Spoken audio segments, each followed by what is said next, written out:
നാളെ വ്യാഴാഴ്ച റബിയുൽ അവ്വൽ 11, മറ്റന്നാൾ വെള്ളിയാഴ്ച റബിയുൽ അവ്വൽ 12. അപ്പോ നാളെ നബിദിന രാവാണ്. അപ്പൊ ഇന്നു മുതൽ തന്നെ ഇൻഷാ അല്ലാഹ് നമുക്ക് പരിശുദ്ധമായ ഖുർആനിലെ സൂറത്തുകൾ, ആ സൂറത്തുകളിൽ അതിപ്രധാനപ്പെട്ട സൂറത്താണ് സൂറത്തു തൗബ. ഒരുപാട് ഇസ്ലാമിന്റെ മസ്അലകളും അതുപോലെ തന്നെ ഒരുപാട് ശ്രദ്ധിക്കേണ്ട കാര്യങ്ങളൊക്കെ ചർച്ച ചെയ്യുന്നൊരു സൂറത്താണ് സൂറത്തു തൗബ. ആ സൂറത്തു തൗബയുടെ അവസാനത്തെ 2 ആയത്ത് ഞാൻ നിങ്ങൾ ഓതാറുണ്ട് അല്ലെ?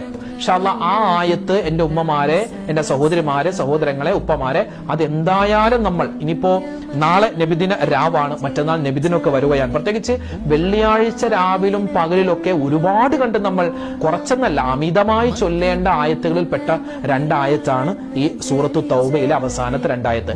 ആയത്തുൽ ഹിർസ് എന്നൊക്കെ ഈ ആയത്തിന് പേരുകൾ മഹത്തുക്കൾ പറഞ്ഞിട്ടുണ്ട്. ഒരുപാട് ശ്രേഷ്ഠതയുണ്ട് ആ ആയത്തിന്. നമുക്ക് നോക്കിയാലോ. ആ ആയത്ത് ഓതുമ്പോ ബിസ്മി പറയേണ്ട ആവശ്യമില്ല. അഊദു ഓതിയിട്ട് നമുക്ക് ആയത്തിലേക്ക് കിടക്കാം. അഊദു ബില്ലാഹി മിനശ് ശൈത്വാനിർ റജീം. ലഖദ് ജാഅകും റസൂലും മിൻ അൻഫുസികും അസീസുൻ അലൈഹി മാ അനിത്തും ഹരീസുൻ അലൈക്കും ബിൽ മുഅ്മിനീന റഊഫുർ റഹീം.